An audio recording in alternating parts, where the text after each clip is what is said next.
Assalamualaikum. My name is Umar Ahmad. I will be one of the judges for the essay competition. I was asked to give a few tips to improve writing. The first tip is to structure your essay in an appropriate way. So not just an intro, the body, and the conclusion, but start the intro very broadly, and by the end of the intro, bring it down to your concise point, your thesis. What is the gist of what you're talking about?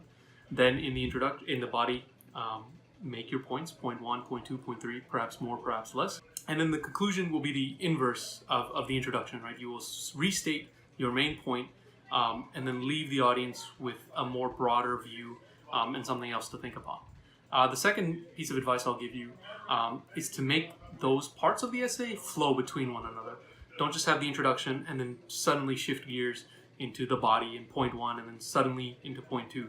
There should be some sort of connecting sentence in between them so that the reader goes from one point to another to the next without feeling that you are just going through the motions.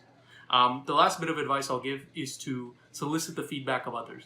Sometimes you'll read your essay again and again and again and it sounds perfect to you, but if you give it to somebody else and they read it just one time, they will notice this sentence sounds weird, this sentence is wrong, you've made this grammatical mistake. So solicit the feedback of others, review your essay again and again, and inshallah you'll be able to put forth a better essay.